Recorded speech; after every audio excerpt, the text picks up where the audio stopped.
Welcome to The Lost Signals discusses film and TV. Using the revolutionary Manzur-Ramosi Thurlow scale, or MOTS, we scrupulously review these art forms with an emphasis on narrative structure. Join us for another entertaining episode.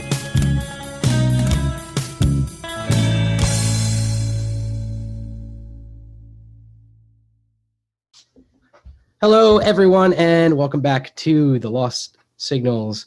Has Morgan Golden on. This is, we were looking at it, this is year 6 that you're joining us to talk about the Oscars coming up next week. So thanks for joining us, Morgan. I really appreciate you being here again, and always look forward to talking to you. So thanks for coming on. Likewise, thanks for having me on. Always a blast. Yeah, absolutely, man. So this year is a little bit strange because of the pandemic, right? Everything got moved back. More than just a little bit strange, but I take your point. Yeah. Everything got moved back a couple months, and all of our lives got irreconcilably screwed up. but the show must go on, I guess. So here we are, looking down the barrel of the 93rd Academy Awards coming up on April 25th. So we're going to talk a little bit today about, kind of, as we do a little bit every year, kind of about the politics surrounding what's going on with the Oscars this year. And then we're going to talk about who's nominated, who we want to win, and what we think's going to happen. So let's get started. So what do you think about, like, this year? It seems like there's a much more, like, diverse group being nominated than in years past. I think when we started doing this, it was like either the first or second year we did it was like the Oscars So White year. And it seems like from April Rain, that campaign to draw awareness for lack of diversity among nominations. And that was probably for the 2014 slate of award. Yeah, I think it was the 2014 or 2015. I don't remember exactly which one, but and it seems like there's at least a little bit of progress. So I just want to, like, get your input on it. What you're thinking about what's going on with the nominations and all that. No, undoubtedly. It's pretty funny that it only took the complete social and economic collapse for the Academy to act right. Yeah. But I mean, well, what this shows too is that they actually listened to the outcries for more inclusivity. And there was a lot of initiatives put forward a couple of years ago to diversify their members. And I guess we're now seeing the effects of that years on, in terms of, like, a broader slate of nominees rather than just the usual fare. So a couple of things that stand out to me is that the idea that a movie like Judas and the Black Messiah could come from a studio is already pretty, like, shocking to me. And then the fact that would even get recognized on an award level is doubly shocking. Like, movies like that don't go through the system. Yeah. And then let alone to get such recognition, I think is a really powerful sign of where we're at. Yeah, I mean, I thought kind of, I thought kind of like that. This is where I wanted Sorry to Bother You to be a few years ago. Sure. Yeah.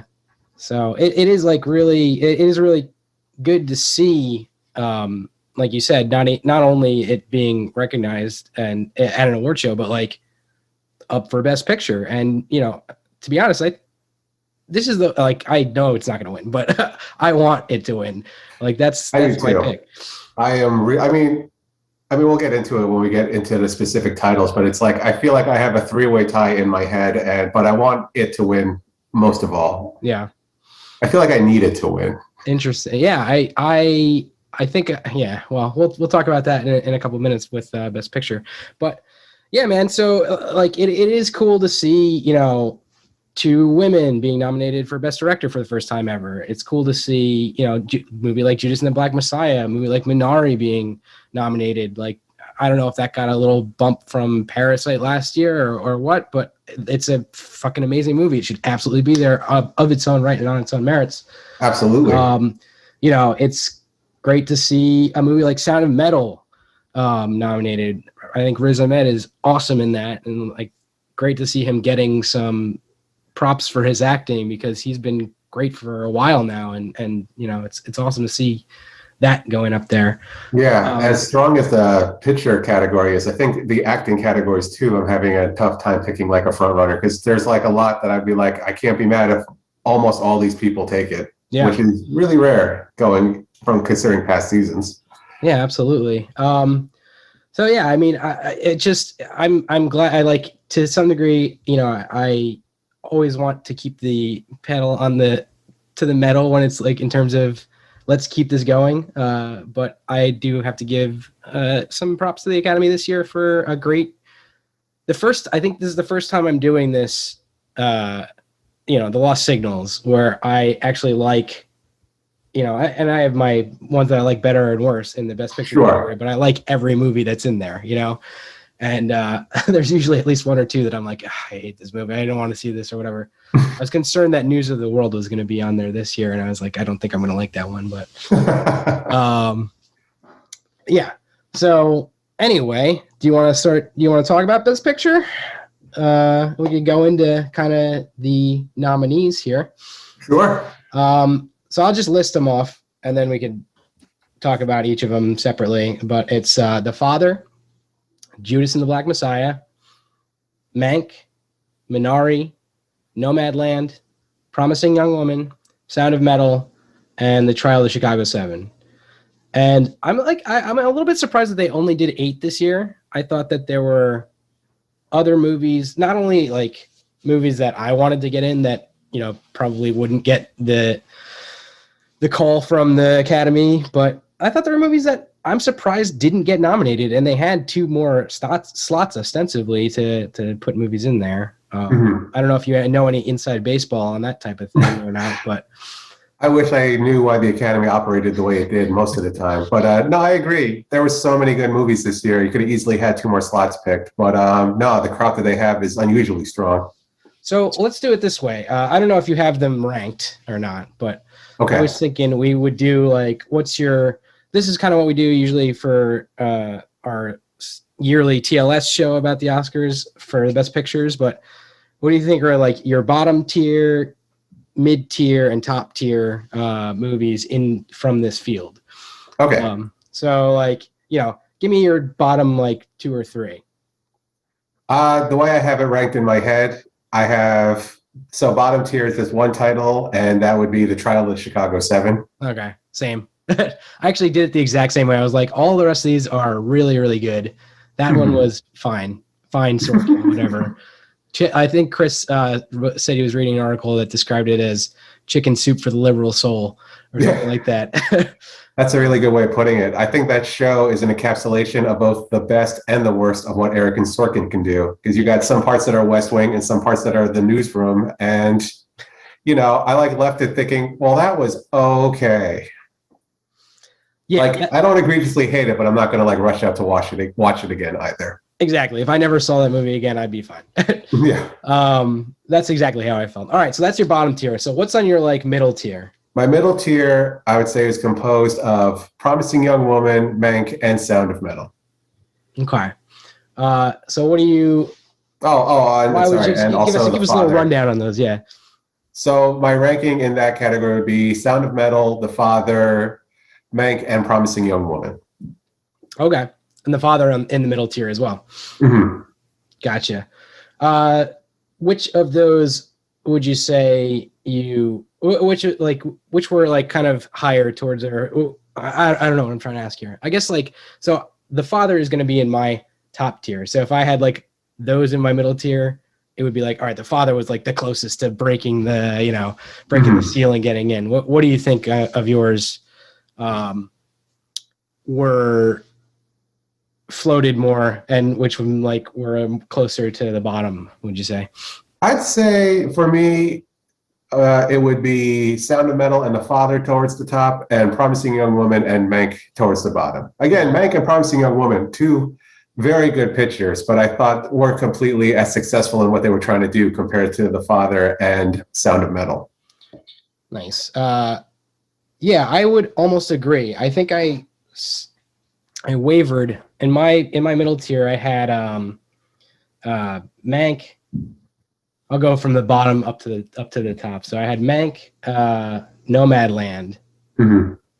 um, and Sound of Metal. Okay.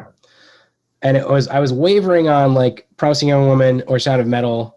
Like I was gonna put one in my top tier, one in my bottom, on my middle tier, and I wasn't exactly sure. I mean, it could tomorrow that could change for me. I think those two are really close, and I think that I know exactly what you mean. Like it wasn't quite as successful in some places.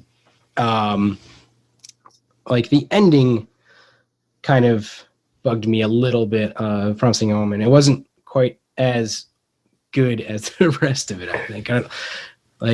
I would agree with that assessment. I feel like considering the movie tries to be a more grounded revenge thriller, they're not going for some like Tarantino bloodbath. To have the end be this like fantasy construct of the good guys winning just felt so false to everything that came together. Without getting into too much spoiler territory. Yeah. I would agree with that. But so yeah, that's my middle tier, and then I had four in my top tier, 4, 3, and 1. I think I went. But so what does that leave for you and for the top tier? My top tier, then, in order of favorite and wanting to win, is Judas and the Black Messiah, Minari, and Nomadland. Yeah. And honestly, like I want Judas and the Black Messiah to take it, but if any of those three, I have nothing to complain about ever again in my life. I feel like. I don't know what it was. Like Nomadland, I really loved it when it came out and when I saw it. But it's a movie, like a lot of these other movies I've thought about a lot more than that one, I guess, like since then. And I don't know why. Well, I really love the way Chloe Zhao puts together a movie. I didn't realize that she was also the editor on that as well, I believe. And so, producer. Like, yeah. So she has her hand on that on everything that's going on with that movie, and it's just a fucking gorgeous movie. And I love Frances McDormand's great in that. David Strathairn is amazing in it. But I don't know what it was. It just like when I was ranking these movies, I was like, oh yeah. When somebody asked me what the Oscar movies are this year, I invariably like forget to put Nomadland in there. I don't understand it. I don't get it. But it's a movie that I really, really enjoyed, and then it kind of didn't stick with me as much, I guess. I feel like I had the opposite reaction. Out of all the movies, it's the one I wish I got to see in a theater most of all. Really? Just to really feel those immersive vistas and put you in the headspace of the lead character. I was just so jealous. Like, I want to see this on the biggest screen possible with those like purple sunsets. I mean, first of all, since most of it's outdoors and just the feeling of being like quarantined in your house, to have a movie that's like 90% just wilderness and open road just seemed more appealing than normal years probably. I think it's certainly, I know you look at things much more cinematically than I do. Like you see something like that. Like I feel like it would have had maybe more of an effect on me if I had seen it on a big screen. Sure, yeah. That would have been really a cool experience. Even like an IMAX would be awesome. To see that, you know? And I guess the thing that sticks out with me too is the way Chloe Zhao blends nonfiction and fiction, because like all the background characters are essentially playing versions of themselves from the book that the movie was based on, and it was a completely nonfiction book.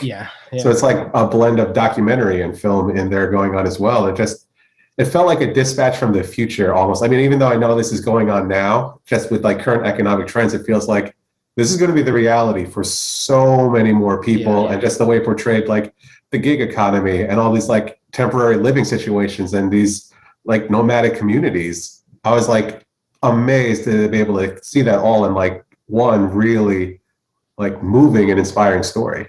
Yeah, I mean, it did do an amazing job at that, and I think it's going to be, I need to watch it again, I guess. But so I'll say this for my top tier, it was going to be what did I have? So Sound of Metal squeaked in there. No, I'm sorry, Promising Young Woman squeaked in there, and then Minari, and then The Father, and then Judas and the Black Messiah. And nice. The Father is like really like very personal to me because my grandfather had dementia, and it's a very. I mean, I know so many people have had that kind of thing in their lives, but to see it kind of portrayed in that surreal sense was really cool to see. Yeah, one of the things the father does well is make that experience like horrifyingly real. Yeah. Like to me, The Father almost feels like a combination of a movie Amour, which is a French movie from 2012 that dealt with a couple going through dementia, an elderly couple. And even parts of it almost felt like, in a weird way, Eternal Sunshine of the Spotless Mind, in terms of the unreliability of memory and just like the shifting mental scape and the way the film uses props from other scenes and the color scheme kind of changing, and you're like really disoriented throughout. Yeah. I was surprised how much I liked it, considering I felt like in a weird way it had the least amount of hype, and I didn't even hear about it until the Golden Globes had nominated. I was like, I've never even heard of this movie, so I put it on my radar. I was like, oh wow, I'm surprised there was no marketing, and I can't tell if that's a side effect of getting lost in the shuffle of the releases this year, but I was really glad I got to see it. Yeah, I mean, especially with with Anthony Hopkins and Olivia Coleman helming it, and all the rest of the actors are really like pretty solid, like fairly well known as well. I almost want Anthony Hopkins to retire after this, just because he's so good in it. Yeah. It's like, you're done. Just end as the champion. Like, I mean, I want him to keep acting and working, but like, it's easily like top 5 Hopkins for me. Yeah, and he's so good in like a different way than he usually is, right? Absolutely. He's so in control. To see him like give all that up at like not only as the character, but like as him as an actor acting in that completely different way is really cool to see. Yeah, to see Hannibal Lecter crying for his mother is something I don't think I'll ever shake. yeah, man. Like, I'm still thinking about it from watching it. Yeah.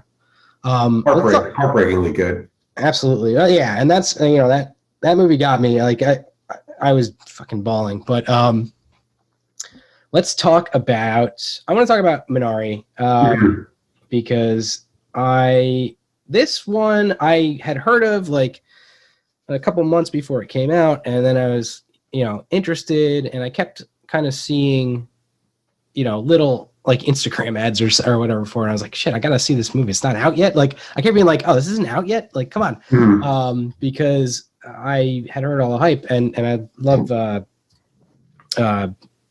Jesus, I just blanked on Stephen Yen a lot as an actor. So like, I was like, yeah, I'm ready for this. And I finally saw it, and I was like, yeah, this movie is fucking awesome. And it doesn't like, could have easily gone for cheap sentiment, stereotypical, like down south racist, shit, or like whatever. Like completely cartoonish and caricatures. It wasn't, and it like avoids all those easy traps. Yeah. It just was a movie that wasn't interested in that, and you see it more as a movie. I saw it more as a movie of like interested in telling the truth about an experience. It's not that it wasn't there somewhere. It was just not like, there's no cartoon villain that pops up and is like a complete dickhead, Yeah. So like I wanted to get by the racism of the era, like there's other aspects, like it explores them as fully 3-dimensional people, and it's not specifically the trauma of like, being a minority in America. And I really appreciate that you get to see them, have their struggles, but also have joy. And I was just thinking like how rare it is to see like, Asian joy portrayed on screen in any capacity, or as like a whole family. Yeah, that's a really cool, like it's that fucking sucks that that's so rare to see, but I guess hopefully we can start seeing that a little bit more. We've gotten a couple movies lately where it ramps up a little bit, but and then so I don't know if you want to say anything else about Minari, let me know. Otherwise, we can. I want to also obviously talk about Judas and the Black Messiah. We're getting a little bit of echo. I flat out loved Minari, and I'm rooting for. I mean, this is one race this year where it's like I go back and forth easily, depending when you ask me what my favorite is of that time. Yeah. Yeah. All right. All right. Let's talk about Judas and the Black Messiah. Please. Sorry. Hang on one second. I'm going to pause this. All right. So sorry about that. Just had to make a quick little fix, and we're back. So Slight technical difficulties. Yeah. So I believe we just finished talking about Minari, and we're going to talk about Judas and the Black Messiah. Just for a minute here. Sounds like the movie we kind of both want to win at the moment. Like you said, and I kind of feel the same way. Like I could go either way on that, and like The Father and even Minari. At any given day, ask me tomorrow, and I might tell you something different. But I think right now, the way I'm feeling, I'm like Judas and the Black Messiah is probably the movie that I go back to the most and think about the most. And I did see it twice, like the week it came out. Oh, nice. Which was great. I don't know if I fully love the HBO Max releasing all these movies at the same time that they come out in theaters for going forward, but it is kind of nice right now to be able to get movies like right away. No, I agree. I'm torn about that access, being able to see it right away for the accessibility, but at the same time wanting to support the creators so they're able to like keep making work like that. Yeah, I think maybe we should all just send them $5 via Venmo. I don't think Ryan Coogler needs a GoFundMe, but I'm sure Shaka King would appreciate that. Yeah.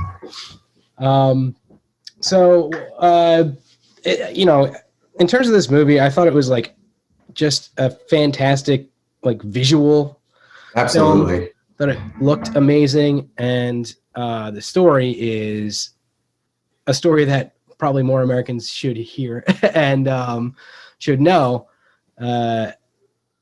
Very interesting, very fucked up shit that happened to Fred Hampton and his crew. Kind of being, I'm trying not to spoil anything, but kind of like it's in the title, kind of being like infiltrated by, was it the FBI or the CIA? I think it was the FBI. It was the FBI. Yeah. And, just a fucking awesome movie, really well acted by Daniel Kaluuya and Lakeith Stanfield, two, I guess, younger-ish dudes. I guess they're mid-30s now or whatever. But I will say on that point, though, as much as I love this movie, as incredible as it is, when you find out that the real-life Fred Hampton and the guy who turned him in, the Judas of the title, was only 20 and 19 at the time that all the events went down, you're just like, oh, God, I wish that was able to be translated, just to feel like the youth, because they were children. Yeah. They were children when all this was happening. That's exactly it, right? Like, you got fucking kids to turn against each other and fucking kill each other. Yeah, it's all messed up. But they actually had Hampton's son was doing a GoFundMe for Fred Hampton Jr. For the Fred Hampton house in Chicago, and I believe they got the funds that they needed. I sent them. Actually, they definitely did, because I was close to like being I sent them like, I don't know, $50 or something, and I was close to being the person that put them over the limit. It was like nice. they had just done it like that, or a little bit like an hour before I sent them money. I was like, oh damn, that would have been crazy. But excuse me. But yeah, so anyway, back to the movie. Absolute visual feast. Fucking love the characters, love the direction, love the cinematography. Anything to add? I don't want to say. Well, the style of it, is clearly key to a lot of its success. Like, I think it's the perfect example of like a mid-budget adult movie. Like, they're really that are becoming rarer and rarer now, because it's like you either have like the big budget spectacles or the no budget indies, and I think that hits the sweet spot right in the middle of just like seeing the stories told so vibrantly and passionately with just sweeping cinematography. And for Shaka King, whose previous film was Newlyweds, which was like a micro-budget indie feature shot in Brooklyn in like 2013, to go to this mid-budget range. And I'm sure that had a lot to do with like Ryan Coogler as the producer being able to like, feel the studio to be in his corner a lot. But it just was really just passionately told. And the story has a lot of resonance to what's going on today. I mean, you know, you think about the ending where the FBI raids his house and just shoots him at night. It's like I couldn't help but think of Breonna Taylor's murder when that happened. I was just like, this shit is still happening. It's still going on, and like everything they fought for is still being like played out on the streets today. Yeah. Yeah, I mean, it really is. I think that's, you know, when we did the review, that was a big thing that we talked about. Is like, you know, this is, you know, historical movie, but this could have happened yesterday, and nobody would be surprised, which sucks. But Yeah. but Well, I think what's interesting now is that we're at a time where a biopic on Chairman Fred Hampton could even be made. Because I think so much about growing up, the portrayal of the Black Panthers in popular consciousness, how they were vilified, and everyone just thought they were these like violent radicals, and nobody talked about like their free breakfast program or how they set up like education centers for the youth in their communities. Yeah. But the fact that it's like there's a big difference between this movie and something like Selma from a few years ago, where like Martin Luther King Jr. has kind of been like allowed in like larger America's framing to be like, okay, he's like, you know, like this is who we want as our civil rights icon, while someone like Chairman Fred Hampton kind of gets grouped with like the more like a Malcolm X. Yeah. I know this movie in a lot of ways reminded me of Malcolm X, and the fact that they were both mid-budget biopics on really controversial figures throughout history, and they're kind of getting their due much, much, much later in life. It is great to see like that depiction that you're talking about, because you're right. Like, I obviously am fucking white, and if you're watching this, you know that. But like, when I was growing up, it was like Black Panthers are, you know, violent, bad, whatever. Like that's the things that you heard, and you know, if you're a kid, you don't question that, so you grow up believing it, whatever. And then you find something like this, and or, you know, or Malcolm X or whatever, like, and you see that, and then, you know, you're like, oh shit, I should not have, or people were lying to me, you know, or like Right. people weren't telling me the whole story, you know, like There's a lot more nuance Yeah. to what's going on. And it's And I like, oh, go ahead, sorry. no, definitely go. I was going to say too, in terms of like, you know, starting a distrust of institutions, like you see how the FBI captures Bill O'Neill, played by Lakeith Stanfield. And I'm glad, like, even as a Judas, he's somewhat sympathetic. But I think when you hear when the FBI snatched him in the beginning of the movie, that was a 17-year-old kid. Yeah. Like, what 17-year-old kid is not going to do the same thing that he did? And then you find out later in life, after that documentary aired in 1990, that he killed himself. And it's like, to carry that guilt for 20 years, like they could have made another thing just to follow him. But the way Lakeith portrayed him with like all that like uncertainty and tension and paranoia and guilt, and you even see him being like swept up in like the Black liberation politics and wanting to get more involved and help out, but at the same time being like caught in the FBI's pocket. So I really liked all the complexity that the movie like allows you to have, where it's not like he's the villain of the piece. Oh yeah, absolutely. I mean, they you know, when he's in that scene with Jesse Plemons, where he calls the cops the pigs, and he's like, oh, sorry. And he's like, no, that's, you know, that's, you're getting in, like you're getting into the lingo and stuff. It's like, that's what the fucking feds wanted, man. They wanted him to embed, like, and get in there, as long as he was still doing what they said, you know, as long as they still had leverage. But anyway, that's maybe going a little bit too much into the plot, suppose. But like, yeah, in general, this film is one that I'm going to remember for a long time, and you know, that was a big part of why I wanted to put it up at the top of my list. Absolutely. I was so psyched when I saw the first trailer, heard who was involved, and like that movie just completely satisfied everything I thought it was going to be. I was like, there's like nothing left they could have done that would make me like it anymore. Yeah. Yeah. It is wild. All right. So I think that's that's our thoughts on the best pictures. Let's talk about best director quickly. We're going to go through a bunch of these other categories a little bit more quickly than we did at the best picture, but I want to hear your thoughts on a bunch of these, Morgan. So best director, Thomas Vinterberg from Another Round, David Fincher, Mank, Lee Isaac Chung, Minari, Chloe Zhao, Nomadland, and Emerald Fennell from Promising Young Woman. First year ever there's two women. We mentioned a little bit earlier. First year ever there's two women nominated for Best Director.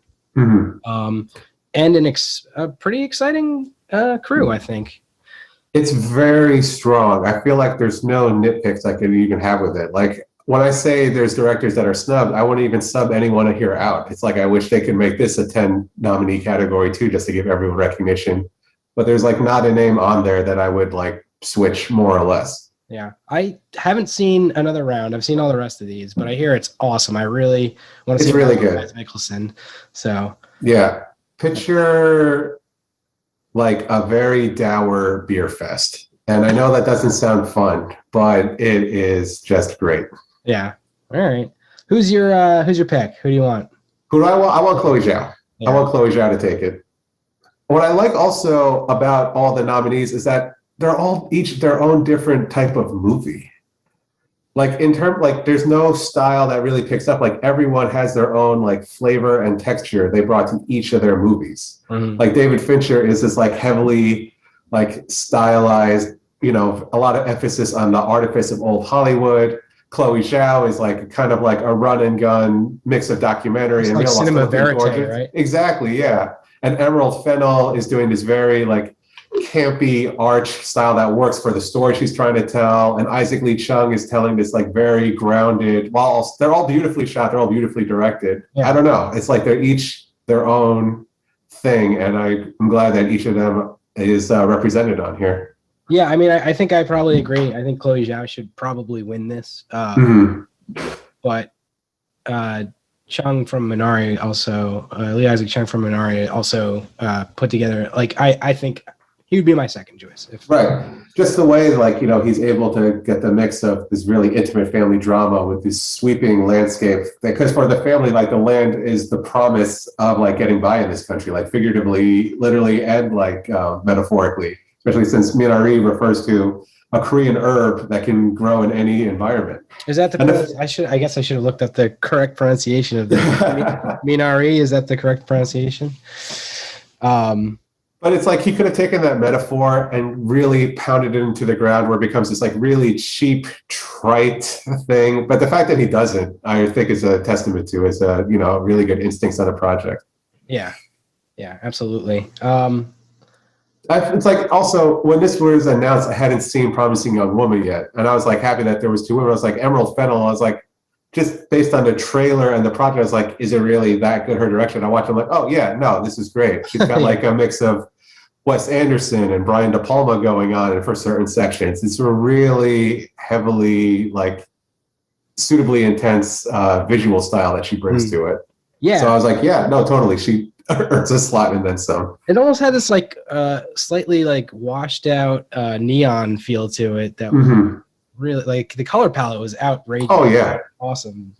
Just very good. What I was hoping for, like Birds of Prey or whatever, that Birds of Prey movie, like Harley Quinn or whatever. But sure, a candy store exploded, and it's just like a barrage of all these like intense neons. Yeah.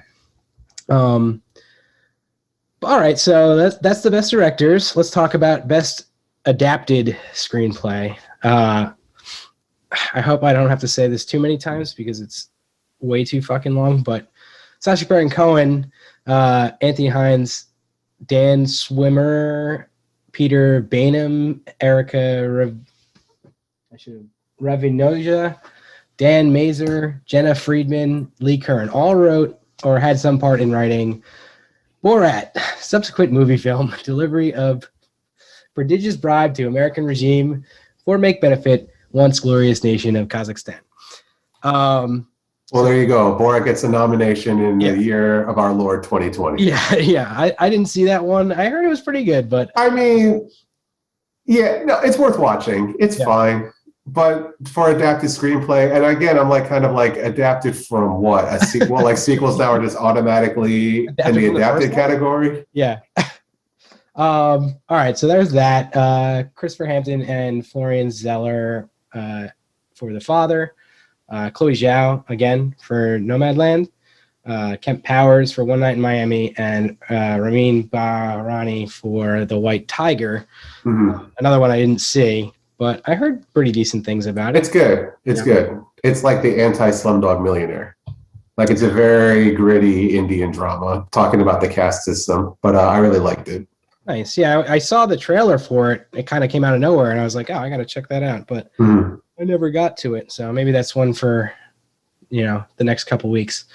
What do you think about this crew? Who do you want to take it in this one? I'd say Ken Powers for One Night in Miami. Yeah. Mhm. I Well, go ahead. I was gonna say I would probably I might say the father, but Mhm. Miami is a fantastic, like, just the writing makes that movie. So that is a good Yeah. call. No, and the father too was a good, like watching it when I saw the credit, like, oh, he wrote a play on it first, and then you watch it after, like I would love to see this on the Yeah. on the theater stage, but it's like it's so much an actor's showcase, and not to say One Night in Miami isn't as well, but I feel like just the way they weave the story of their personal lives with the larger historical context, I thought was really interesting, and I got caught up in it. Yeah, that's fair. I mean, I would agree with that. Yeah. All right. So One Night in Miami for that one. Let's talk best original screenplay. Um, Will Burson, Shaka King, and Kenny Lucas and Keith Lucas for Judas and the Black Messiah.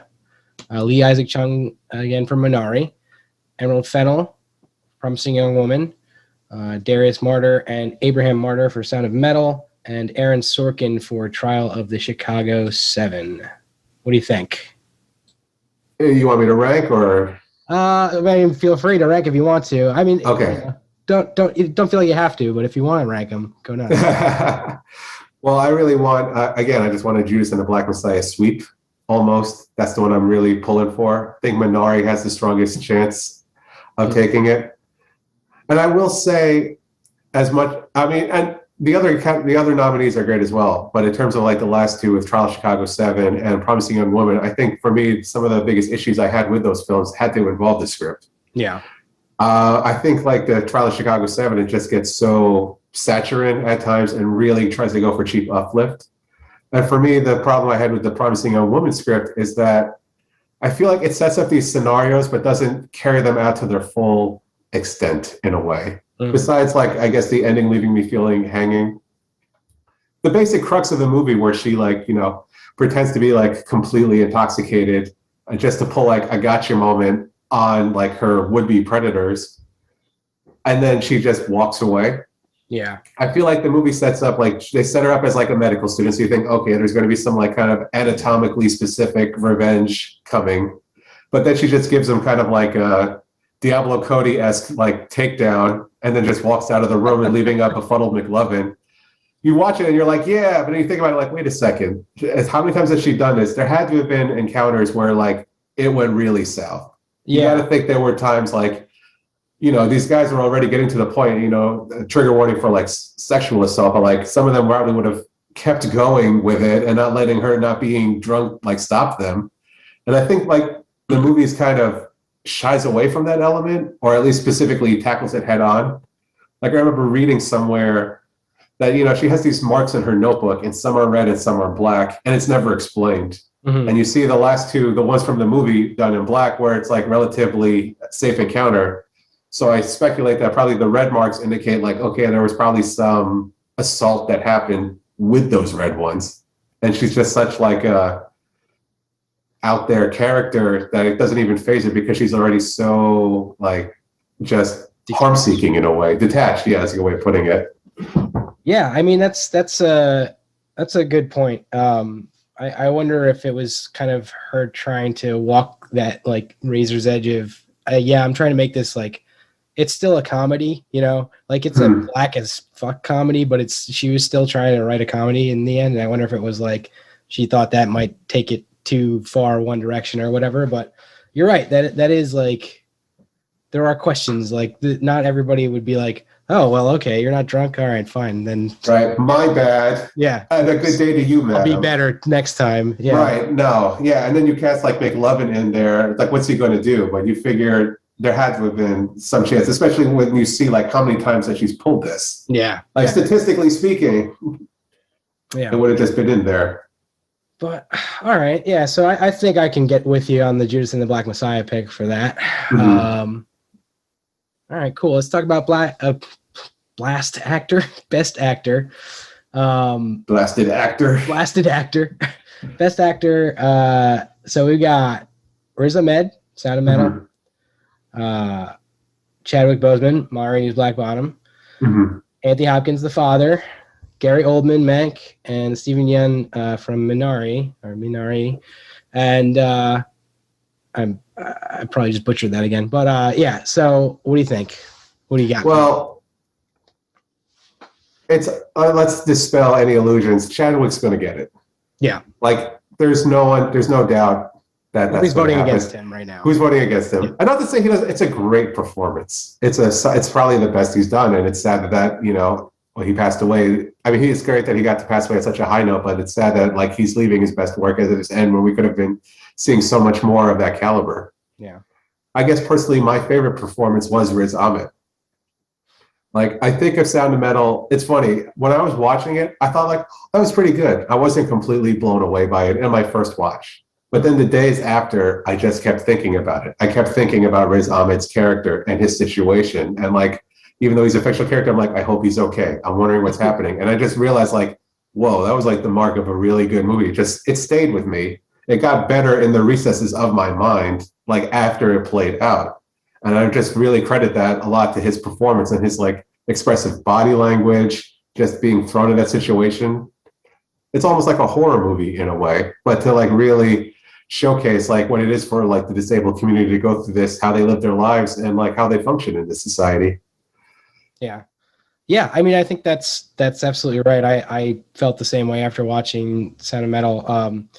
Not only that, but I think it's like a trick of almost the way that it ends, right? Is like when you said, I keep thinking, I hope that guy's all right. I feel like that's almost a trick of the end of the movie there, without saying what happens. But like that final scene is like so good, but it leaves you like you don't really know what's going on, and or you have an idea like of Right, but you don't know which way he's going to go exactly going forward. And it is like yeah, I hope he's good. I hope he's all right. But yeah, I agree. His performance amazing. Chadwick Boseman also amazing performance. I would probably say Anthony Hopkins for The Father. Just like you said, like one of Anthony Hopkins' strongest movies in a career of amazing like performances. So Gary Oldman, I thought almost the opposite. Like, great performance, I thought, but like he's done much better before. absolutely. In other movies. And to be perfectly honest, I almost feel like he was miscast.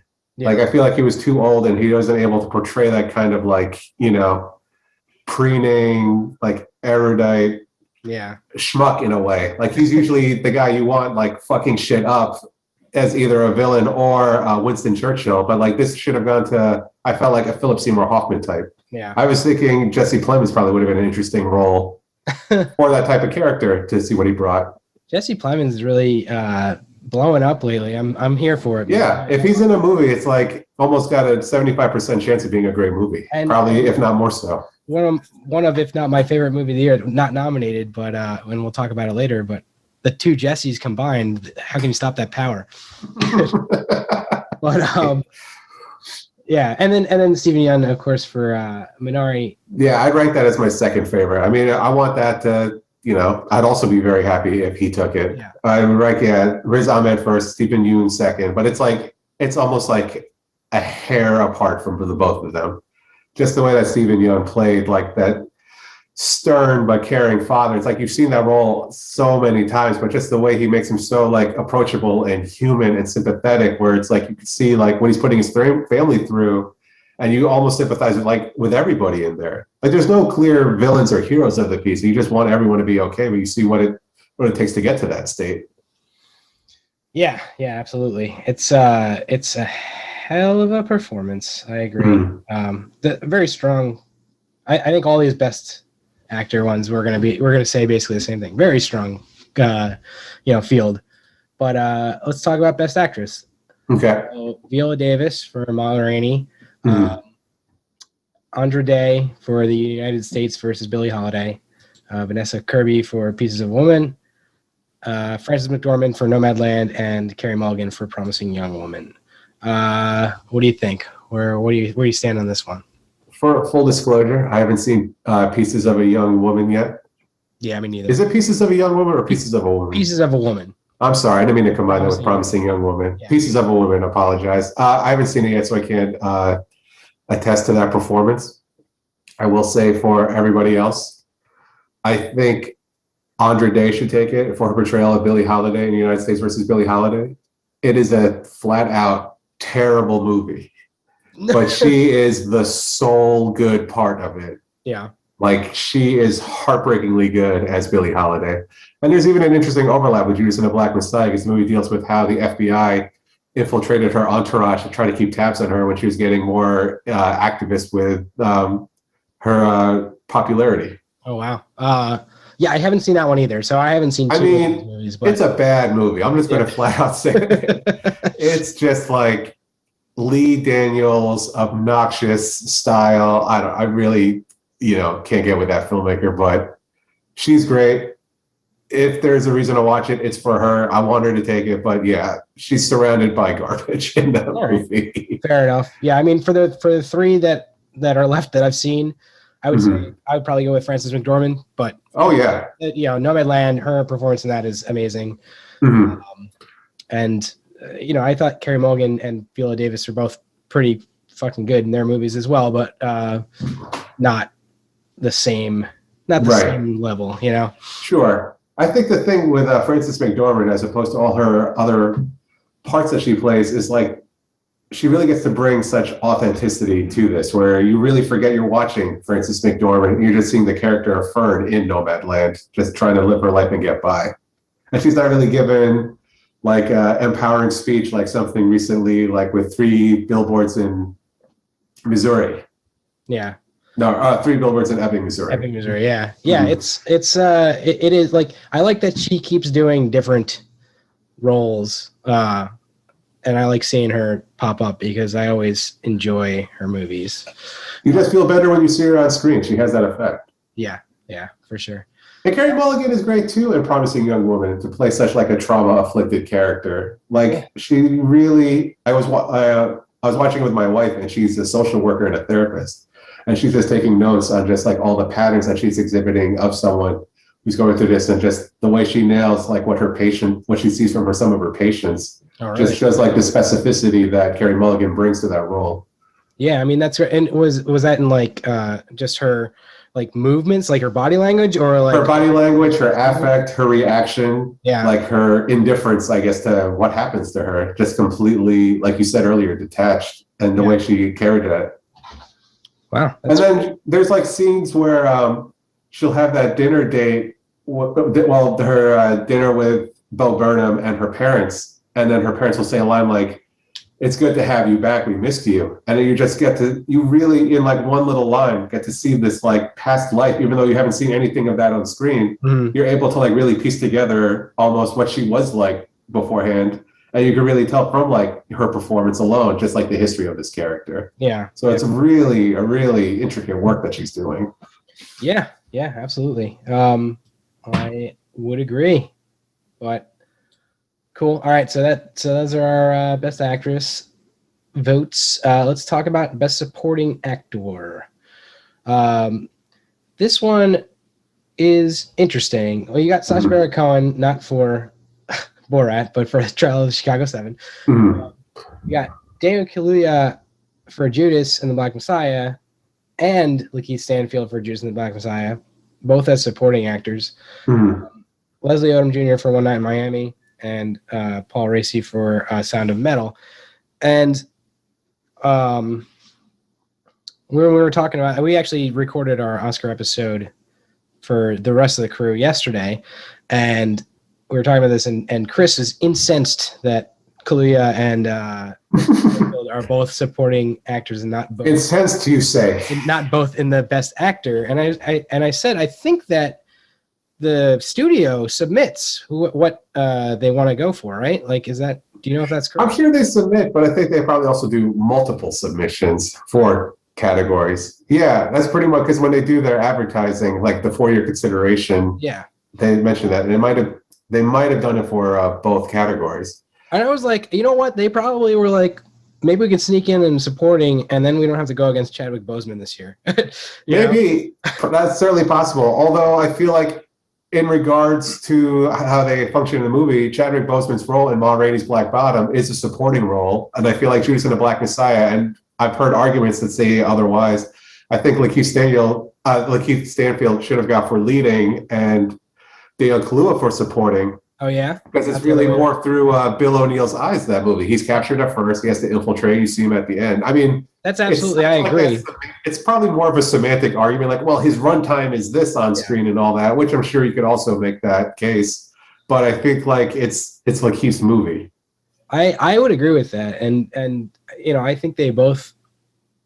I'll watch literally anything with Lakeith Stanfield from now until he is not acting anymore. But like, it's this is the first one I've seen in a while where he has such a like strong screen presence. I guess maybe since Sorry to Bother You, but like, and watching him in this is fucking awesome. And Kaluuya too, the same thing. Like when he goes up on stage and gives speeches, it's like, oh damn, dude. Like, yeah, you wanted to win just to see what he's going to do on there. Fucking nailing this one, right? I think Lakeith Stanfield. One of the things he brings to almost all his roles, he always plays somebody in over his head. Whether it's Sorry to Bother You, whether it's his solo episode in Atlanta where you follow him, he's always the one just thrust in situations beyond his control. Even like he's trying to stay above. Yeah, oh, exactly. Him too. Having to deal with a fucking full-on Adam Sandler the whole movie. Yeah. Right, like he brings that quality and you root for him. Like he's just so damn sympathetic and likable. Mm-hmm. Yeah, absolutely. I think he should have got lead. Should have been nominated for lead. I wouldn't say I'm incensed, but I definitely raised an eyebrow. Yeah. I will say. Chris is furious. Mm-hmm. He made sure that we all knew that the wrong place to put these guys. They should have been up for best actor. But this will not stand. Yeah, this will not stand. So who do you want in this category to win? I mean, I guess you could split the vote. It's almost a coin flip between Dan Kaluuya and Lakeith Stanfield. They're both so good. Yeah. So I guess I'd take either of them. But besides that, I would say Paul Risi in Sound of Metal. I think his work in that movie is a little trickier because he really builds the world of the movie in a way. Like he kind of embodies like where Riz Ahmed has to turn to get the help that he needs for his specific situation. Because it's something I've never even thought about before watching this movie. Like, oh, where does this disabled community go for like addiction treatment? Yeah. It's like when you think with like all the circumstances that it's already hard for like regular self-help groups to operate, but to like add the element of being deprived of one of your senses, where do they go? And Paul Risi has to embody that. And he really takes you into it and guides you, and he does it so gently and sternly that you feel like you're in good hands, and he really just becomes like another layer of the movie in a weird way. Yeah, there's a point where he kind of has to, in that movie, where he kind of has to like turn, without giving too much away, has to turn Riz's character away. And it was like heartbreak. It was like, right. down your dad or something, like, or whatever. Like it was just that moment of like, even that element kind of challenged me and my own, more or less, let's just call them ableist prejudices in a way. Because when you we're very privileged and blessed to have all our faculties, but the idea that trying to obtain hearing, the hearing deprived community doesn't look at it as like something that needs to be corrected. It's just like, that's your identity, that's who you are, there's ways to operate. And then like Paul Risi, I guess, brings that argument to the forefront when Riz Ahmed tries to obtain, get his hearing back, that could even be seen as a betrayal of this community, something I would never even think in my head, like, why would that be controversial? But then you see it from their perspective, like, oh, like, you really get it. Like a slap in the face, like, oh, what are you, what are you saying about the rest of us? Or like that. Yeah. And it really forced me to take like a new perspective that I had never even completely considered before. And I was like grateful to have like my eyes open in that way. Yeah, it was a very considered performance, and I really loved what they did with that. Yeah, and I'm really happy to see that he's also getting some recognition here as well. Yeah. I thought Sacha Baron Cohen was fine in Trial of Chicago 7 as Right. the rest of the crew. But I don't know, like, would I put him on a best supporting actor like list? I don't know about that. Yeah, you could almost give it to almost anybody else. Anybody in that movie, yeah. And I'll be like, It's not like he's the standout. It's like, oh shit, Borat's doing Abby Hoffman. Maybe the stunt casting is what impressed the other people. yeah. I mean, the casting makes sense, but he's a very he's kind of that character in real life almost, like just Right. The provocateur, if you will. Exactly. But yeah. So I would say I would love to see Lakeith Stanfield win this, but anybody else other than Sacha Baron Cohen, probably I wouldn't be like, oh, that doesn't make any sense. I agree. All right, let's talk about Best Supporting Actress. Okay. You got Maria Bakalova for Borat, Glenn Close for Hillbilly Elegy, Olivia Coleman for The Father, Amanda Seyfried for Mank, and was it Yun Yu Zhang? I think it's a Yun first, but for Minari, and that one almost gets me because I'm like, you gotta say the last name, the family name first, and whatever. Right. So another like pretty strong crew. I did not see Hillbilly Elegy. Me neither, but she does have the distinct privilege of having an Oscar nom as well as a Razzie nomination for that performance. Glenn Close in Hillbilly Elegy. So make of that what you will. What? Hold on. So she has a Razzie nomination for this part. For this part? Yes. That is insane. I kind of want to see it just for that aspect alone. Yeah, I heard the movie's terrible, and I had no interest in seeing it. But like, maybe I'll check it out. Just for that alone. No, I agree. See what's what. What do you think from the other actors in here? Well, I want to give it to Young Yu Zhong. Mm-hmm. I mean, just her portrayal as the grandmother in Minari couldn't help me. I couldn't help but think of my own. I'm sorry, just make it to that personal level, and just the way her patience with the little boy and everything, just was such like a soulful and grounded work that she's doing in there. Yeah. And everyone else is doing equally strong work as well, like Maria Bakalova in Borat 2. Like, I know you haven't seen it, but she earns that nomination, in my opinion. Like, she kind of gives the movie actual emotional stakes and makes you care. I mean, she probably got it because of her horrible scene she had to do with Rudy Giuliani. Like, that stunt casting alone. She's like, yeah, you definitely get an Oscar now for that shit. Give me a fucking nomination for that shit. If Leo could get a nomination for eating raw fish and nearly freezing to death, Maria Bakalova could get it for having to put up with a fake interview with Rudy Giuliani. Both as dangerous, in my opinion. Yeah, exactly. I would probably agree with you. Yeon Yu Jung was just amazing in that movie. My second would probably be Olivia Coleman. I love her. And she really stood up, like her acting against Hopkins in his how good he was in that role. Stood up and was, she was right there with him. Absolutely. And how powerful that her performance was.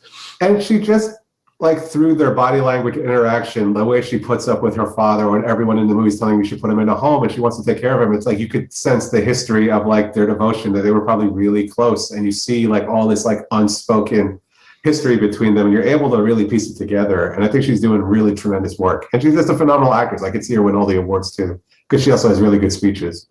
Oh yeah, definitely. Well, when she won for The Favorite a couple years ago, that was right. Amazing. A highlight, truly a highlight. That was and she was also up against Glenn Close then as well for The Wife. So let's see if history repeats itself. Yep. We'll see. We'll find out. And Glenn Close was definitely supposed to win that year. I'm sure she was upset that she was able to do this movie. Yeah. So let's move on to cinematography.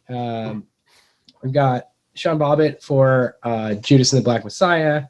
We got Eric Messerschmidt for Mank. Darius Wolski for News of the World. Joshua James Richards for Nomadland. And Fidan Papamichael for The Trial of the Chicago 7. What do you think is top in this list? I'll tell you what I think doesn't belong. I'd say again the Trial of Chicago 7. Like the cinematography to me, it felt very TV movie. Like I don't think there was anything special. This felt like easily like the 60s and just like all the signifiers. There's nothing fresh or interesting on that regard. Yeah. But with everybody else and all the other work, they really give each of their films their own unique look and feel. Sean Bobbitt with Judas and the Black Messiah, especially, like it felt like a really gritty 60s and 70s movie, like really captured and evoked the era it came out in.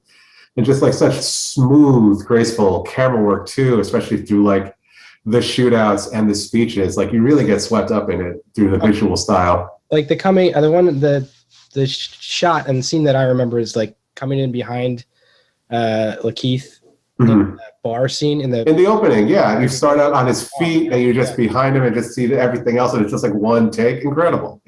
Really cool stuff. Yeah, I would say I probably would like to see Sean Bobbitt win that as well.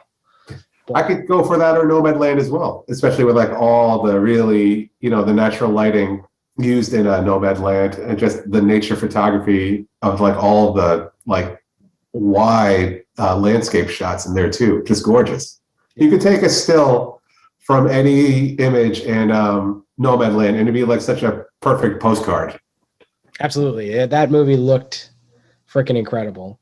And I guess that's my difference. Like those would probably be my 1 and 2 as well. But like that's my difference between them. I like that Judas and the Black Messiah is a little bit more dynamic, like moving cameras, and like I always love that. I'm drawn more to that stuff than like the big open. I mean, I love those like great big open shots and like just still, almost like still paintings of like vistas and huge open landscapes and stuff like that. But there's something that draws me to like a moving and active camera and stuff like that. So well, yeah, it really puts you in the headspace of the characters and get a feel for the world they're trying to portray. Yeah, absolutely. And not to take away from the work of Mank too, especially like in trying to recreate like classic Hollywood imagery in black and white. One thing that did get me though, I feel like you spend all this like time and energy trying to create this approximation of that era, but you still shoot it in like widescreen when I think it should have been the full box frame to really be like, of the time. I was like, why would you do that? I mean, it still looks pretty. Like it's still a good looking movie. But I think if you really wanted to go there, like think of a movie like The Artist, which was like the 4x3 box that they used to shoot. Yeah, I think that would have been really It's just like a choice that I don't know I'm 100% on board with. But I still enjoyed watching it. I think they did some amazing camera work and effects in that as well. Mm-hmm. Yeah, I mean, I would agree with you. That not that I would have even thought of that probably if you hadn't mentioned it, but like I think that would have been an interesting choice to like actually put it into that, what's the ratio, Aspect ratio, yeah. And hey, far be it for me to tell Fincher how to do his job. Come on, Fincher. Get it together, Finch. Do you want some tips for the next one? Right. Slacking. But yeah. So all right. That's I think we both said Judas and the Black Messiah. We'd love to see win. Nomadland, I'll come in a close second. Let's talk about editing. I was going to do costume design next, but I think editing is one that I really want to get up here, right? Especially right after cinematography. So I didn't notice this when I watched The Father, but Scott was like, after he kind of was done with The Father, he was like, did you see that Yorgos Lanthimos did editing on The Father? I was like, no fucking way. Like, that's not true. It's Yorgos Lamprinos. Very close to the director that, we all... His non-union stand-in. Yeah, exactly. This is his editing name. He goes back to his directing name. He directs the movies. Well, like, yeah, so Yorgos Lamprinos for The Father. Chloe Zhao for Nomadland. Frederic Torval for Promising Young Woman. Mikkel E.G. Nielsen for Sound of Metal, and Alan Baumgarten for the Trial of the Chicago 7. Man, the Trial of the Chicago 7 got so many freaking nominations. I agree, and I don't get it personally. Maybe Aaron Sorkin knows something I don't, but I'm just like... Everybody in Hollywood. Yeah, but especially on the technical aspects, like I have a hard time reconciling that when you see all the other work it's up against. Like it just doesn't feel like anything special. Yeah. Yeah, I mean, I get the Best Picture nomination, and even like, I think he was in the directors, right? No, he didn't get No, he did not directors. get directors. But Which, yeah, I 100% agree yeah, with well, yeah, their choices. definitely. But like, I kind of understand the Best Picture nomination, but like all these like technical Right. ones are like, was it like When better you than think of with other movies? everything Like, else out there, yeah. yeah, I feel like I could think of other movies that could fill these slots a little bit better. But anyway, who do you got? That's our gripes. Who do you got on the topping the list over here? I would say probably for The Father and just the way they really play with the looping of the scenes. It's almost seamlessly editing in there and just how it like doubles up on itself. Like almost like Chris Nolan came into the edit booth to do some tinkering in there a little bit. Yeah, But I thought it was really canny and tricky what they did in there. yeah, I would have to agree. Like all these other movies do some brilliant editing, but that one was the one that like I'm a sucker for anything that fucks with your sense of reality and Mhm. just the little tricks that editors Sure. and filmmakers can use to kind of mess with your sense of what's going on. And I will say it's probably the one with the most noticeable editing. And they say like the best editing is the one that you really can't see because it's like if everything's doing its job properly, it's just functioning. So it's like kind of like one of the harder categories to really nail down. well, that's the thing. Like it depends on what movie you're talking about because I think you're supposed to notice the editing in this movie, and that's part of like the trick of it, right? Well, yeah, because it gives you like something to like really ground yourself, like, oh, okay, what's happening now? Yeah. To like really place yourself, but it puts you in the headspace of Anthony Hopkins' character. Yeah. But yeah, I think I would agree. I loved all the editing of these other movies, especially Sound of Metal. I thought was really well done. But yeah, I would give it to The Father as well. Yeah, I'd almost. I feel like Sound of Metal has a lock in for all the sound categories, obviously, with how they play with like it going in and out. Yeah, the sound design, that mixing on that. But yeah, a lot of that's tied into the editing as well. The sound design on Sound of Metal was some of the. I don't know if we're going to talk about that on here, so I'm going to say right now was some of the most incredible sound design I've ever. Yeah, some of the most like experimental and playful sound design. That, yeah.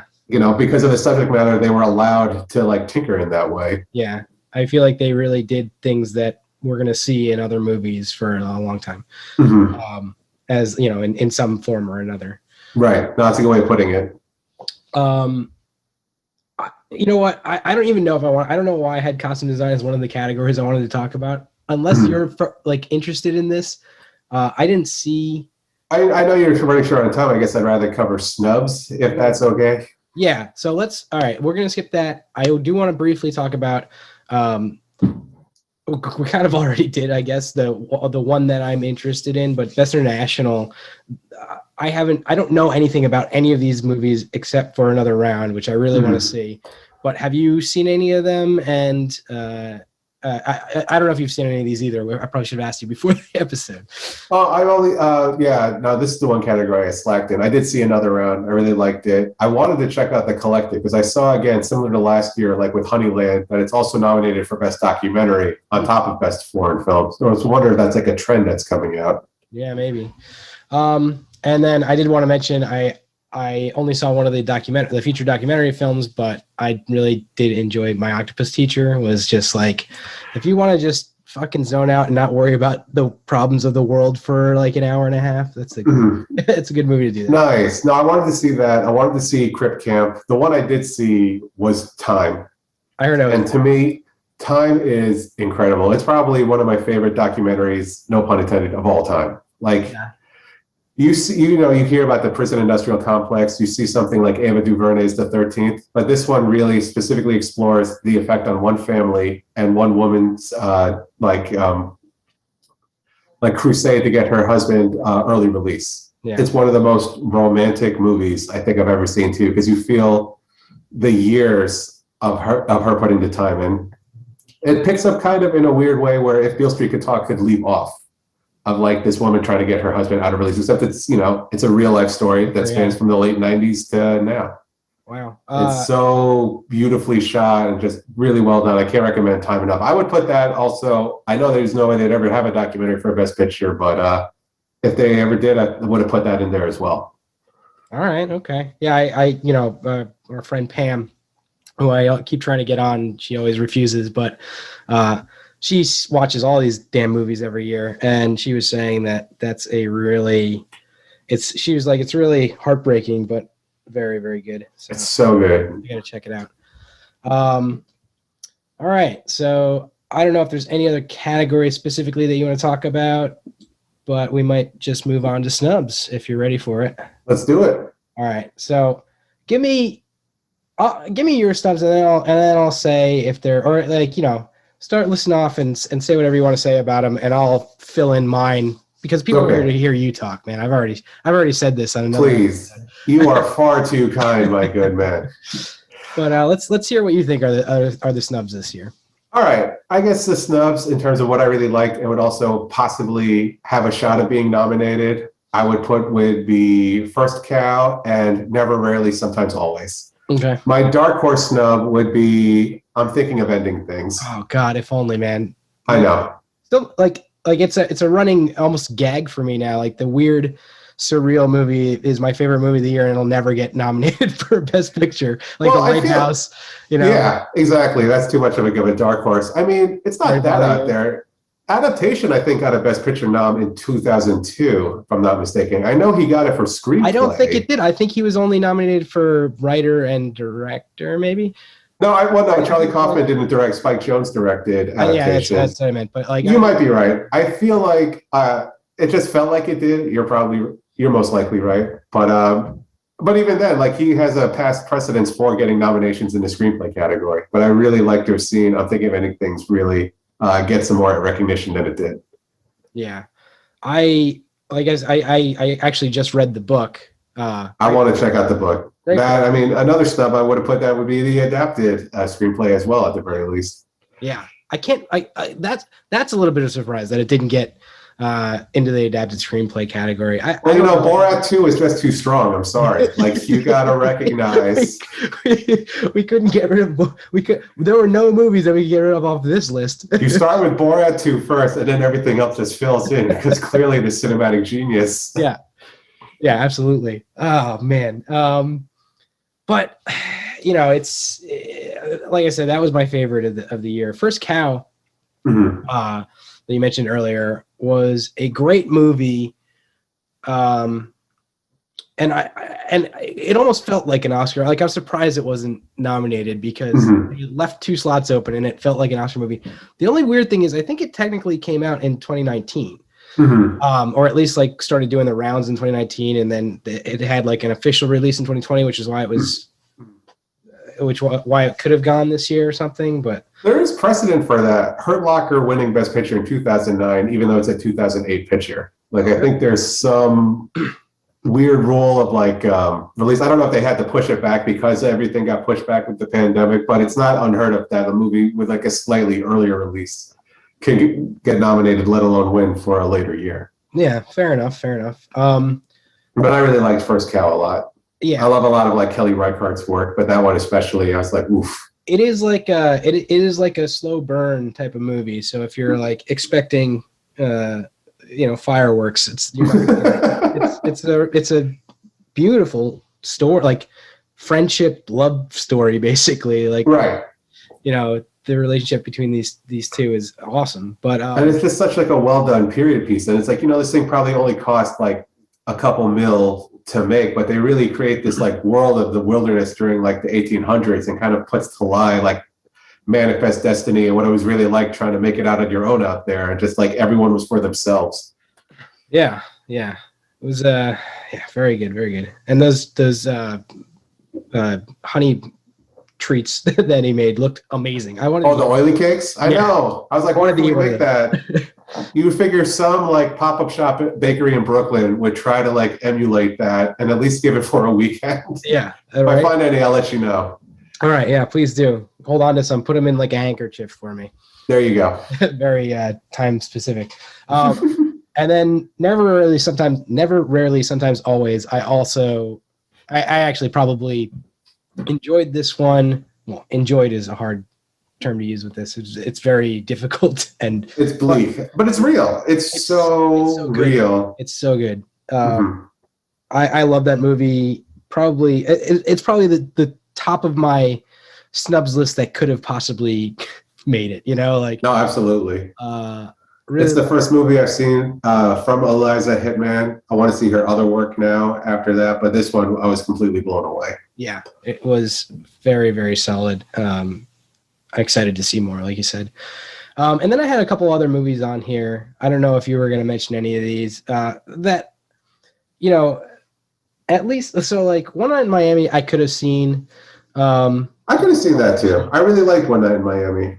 I think Ma Rainey's Black Bottom got more recognition than maybe it deserved. I thought it was good, but I wouldn't say it was like a best picture. I mean, it has the best Chadwick Boseman performance ever. Of course, it's going to get like that level of attention. But I think that's pretty much the core reason for it existing on the plane that it does. What was it? The Five Bloods, another one that was good, but Spike Lee's had better work out there. And I mean, at this rate, we're going for like the Departed award, where you're just going to get it for your lifetime achievement, even though it's clearly not your best work. I mean, yeah, I was more mixed on The Five Bloods. There were some parts I really enjoyed, other parts where I'm like, this is some really cringe filmmaking. But it's like I would have loved to see Spike Lee get some recognition. It's time. It's way past time. Yeah. I thought Black Klansman was solid. I would have loved to see him take it for like an actual like great movie. Yeah, I mean, he did get nominated for that one. He did get nominated. Yeah. That walked away empty-handed, unfortunately. That was the year that he stormed out of the awards, right? Or was it the Oscar? He did it. No, well, it's the year that Green Book took it, and we got that great gif of Chadwick Boseman looking at the audience like he's Jim on The Office. Yeah. It's just like, can you believe this shit? What the fuck? Right? Yeah. Yeah. Look, I love a lot of people that worked on that movie, but that was terrible. Terrible. Yeah. And my other ones, a real outside shot was Palm Springs, which actually got a little heat to it in terms of the Oscar conversation. Mm-hmm. Not that I thought that it was going to make it, but or even necessarily deserved to. But I thought that movie was better than it had any right to be. I agree with that 100%. I mean, it's the first movie that I probably like bawled out laughing during the whole lockdown, and I think it's just a really constructed movie in terms of like Groundhog Day knockoffs. It's like top tier Groundhog Day knockoff. Yeah, I actually watched the fucking Boss Level with my roommate the other like a week or two ago. It just came out on Hulu or something, or maybe I don't remember, Netflix maybe. It's awful. Don't watch it. He enjoyed it, but we were both drinking and having a good time, and it's just it's Groundhog's Day action movie, basically. Whatever. Why are we talking about this stupid movie? I thought Groundhog Day action movie was Edge of Tomorrow with Tom Cruise. Edge of Tomorrow was actually pretty good. Which is an amazing movie too. Yeah. So we already have the Groundhog Day action movie. Exactly. We don't need another one. Right? You're done. You're done. Get something else. Get out of here. But yeah, so I mean that was kind of my list. At least the stuff that I saw. Mm-hmm. I'm sure there are movies that I'm missing that could have gone in there. But. I have my favorites that I have no shot of taking one. Like I don't know if you saw any of the Small Axe series. I guess they would probably consider that TV, but they're all amazing. And I guess I'd give recognition for the one entry, Lovers Rock, because they're all almost feature length, each of the segments. That won a couple Globes, right? Or I think so. Yeah, probably best miniseries on television. I believe so. But I would have loved to see that also get some Oscar recognition too.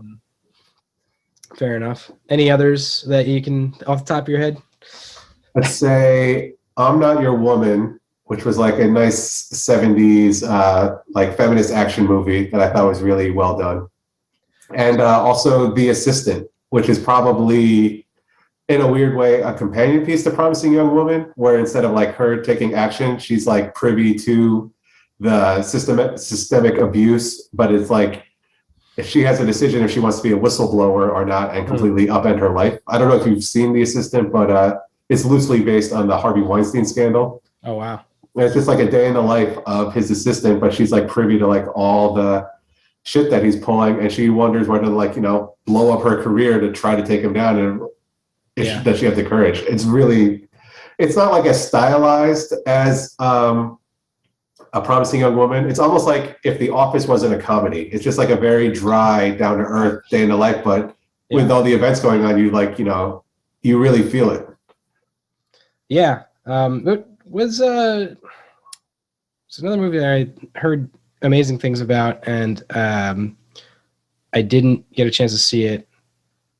Portrait of a Woman on Fire. Was that last year or was that 2 years ago? That was 2019. That was nominated, I think, for Best Foreign Film in 2019 and lost to Parasite. It got a wider release for 2020. Yeah. And it actually was the last movie I got to see in a theater. Oh, really? Before everything shut down. I mean, it was great. It was my favorite movie of last year. But it already had its run for 2019. I was trying to think I think the last movie I saw in theaters was Birds of Prey. Fucking terrible Birds of Prey movie. Yep. For anybody interested, just a little side note, don't watch that movie. Watch the Harley Quinn cartoon instead. It's much better. But yeah, man, it has been... Wouldn't you say the real Birds of Prey would be Promising Young Woman, considering Margot Robbie produced Promising Young Woman? Well, yeah, exactly. And I heard like a lot of comparisons to like this is a female Joker, which I'm like, it's way better than Joker, but I guess I could see that. Yeah. A lot of we live in a society messaging going on, but at least not as on the nose as Joker was about it. Right. That was my problem with Joker too. I was like, this is so like, it's almost like an instruction booklet for jackasses. Like, right. Like you can be a little, whatever. I've aired my complaints about Joker before on this show, so the Oscar nominated Best Picture. Not that Joker. I don't know. I don't know if I thought it was terrible, but like it shouldn't have been up for a Best Picture. I don't think. No, yeah. Anyway, we're getting off topic here, and we should probably wrap up. We've been going for a while. Oh no. Yeah. So Morgan. Okay. You want lightning round snubs or anything else? Any final words? Anything else you want to talk about before we? Sure. Off the top of my head, I'd give for Best Director snubs Shaka King for Judas and the Black Messiah, Regina King for One Night in Miami, and Charlie Kaufman for I'm Thinking of Ending Things, on top of Eliza Hittman for Never, Rarely, Sometimes, Always, and Kelly Reichardt for First Cow. But then I realized that's all 5 people. This would be a whole new category. Take them all out, put new 5 in. I know. That's just how strong it was this year. Yeah. I guess for Best Supporting Snubs, I'd give it for Delroy Lindo in Da 5 Bloods, because as much problems I have with that movie, one inarguable thing was how great his performance was in Da 5 Bloods. I guess we already talked about I'm Thinking of Ending Things should have been Best Adapted Screenplay. Best Original Screenplay I would have liked to see Sofia Coppola's On the Rocks nominated. I thought that was like a really simple but solid and well done script and story, and I just really like that movie. Another Apple one, right? Like that's on Apple TV, which is like I'm not paying another fucking streaming service, so I guess I'll figure it out at some point. I don't blame you. I thought it was good. I paid it. I was like, fine, I'll pay for this, but yeah, I liked it. I love Sofia Coppola, and I liked it a lot. Yeah, honestly, I think hopefully in the future we'll get our own A24 category in the Oscars for best A24 film at the rate they're going. Yeah, A24 has been absolutely. I mean, we've been saying it for a few years now, but they came out of nowhere and they just absolutely crushing it, just owning everybody. Yeah, and like I'm looking forward to Saint Maud this year. I'm looking forward to the Green Going and Green Knight or whatever it's called. Green Knight. Zola. I'm really looking forward to. There's another one that I don't remember right now, but A24 always has like this list of movies that I want to see like every freaking year. Yeah, and really quickly as an aside, they do a really good job in terms of releasing Asian American releases. First with The Farewell, and now with Minari. They have a movie coming out, Exit Holes. Actually, let me make sure. I'm forgetting the title, but Ocean Vuong, who's a Vietnamese poet and author, he had like his biography, his autobiography come out. And they're adapting that for a film, and I'm really looking forward to it. Yeah, nice. I cannot wait, man. More A24, more good movies from anywhere, really. I'm excited for it. But all right, cool, man. Let's wrap it up. Year 6 of Morgan Mania. He's been back again. If you say it like that, you need to have a certain level of enthusiasm. Good, sir. I have to be like a ring announcer at like Right. a WWF event. WWF, that probably hasn't existed in 20 Anyway, thank you so much for coming on, Morgan. We all really appreciate you jumping in, lending a little bit of your expertise, because I think of anybody that I know, you're the one that knows the most about movies. Oh, well, thank you, good sir. Appreciate that. To chat with you on these. And just a little plug, I think we're going to have Morgan on again early next month. So we're going to do an AAPI, Asian American Pacific Islander roundup of like a bunch of movies that I haven't seen yet, and Morgan has kindly suggested to me. So I gotta get in there and do the work and watch those movies. But looking forward to it. Yeah, we'll be seeing you again in a couple of weeks, man. Nice, can't wait. Yeah, so thank you so much for coming on. This is coming out on Friday, the Friday before the Oscars. So next Friday for us, this Friday for you listening, we are going to release this. We already released our other Oscar episode, so everybody who's listening, you've got that going on, and I think that's all the things that I had to remember to say. So once again, Morgan, thanks for coming. Thank you. And everybody out there, we'll see you later. Have a good night. Take care.